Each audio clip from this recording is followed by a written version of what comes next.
Саяхан Америкийн шүүхээр маш ноцтой зүйл гарсан. Энийг заавал ярих ёстой. Монголчууд Болормагш. За хоёр тодглоо нэмэлт 2 минут. Америкийн нэгдсэн улсын шүүхийн баримтаар Рио Тинто компани хийсэн нууц ажиллагаа гарч ирсэн, ил гарч ирсэн. Монголчууд энэ оюутлогын өгөөжийг шүүмжлээд байна. Энэ зардал хэтрэлтийг яриад байна. Дубан гэрээг шүүмжлээд байна. Одоо юу хийх вэ гэсэн чинь Рио Тинто компани захирлууд нийлж хагаад за энэ Монголын улс төрчид олон нийтэд нөлөөлөх зорилгоор Барракуда гэдэг код нэртэй ажиллагааг 2018 оноос эхлүүлсэн байна.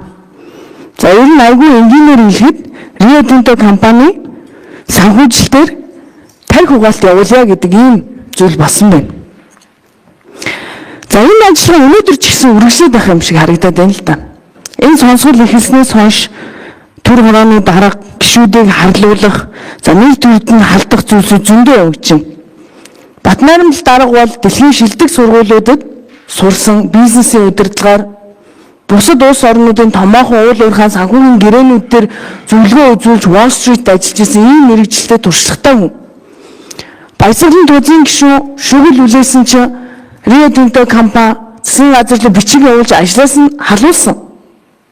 Ганбаатар гишүүнийг тухайн үед нь боловсралгүй гээл янз бүрээр даапалж жагаад үндсэн гол асуудал өгөөж гэдгээс анхаарлыг сарниулсан.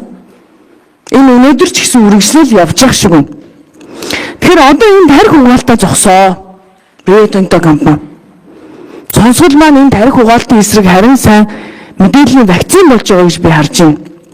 Тэгэхээр би Рио Тинто компани одоо хэн төлөөлж ярих юм бол онцгойлж асуумаар байна. Барракуда нэртэй ажиллагааны хүрээнд за түүнээс хойш Монголын ямар аж ахуй нэгж төрийн бус байгууллага иргэдэд хэдийн хэмжээний мөнгө ямар зорилгоор олгосон бэ? Энэ бол Монголын тусгаар тогтмол төрийн бодлогын шийдвэр гаргалт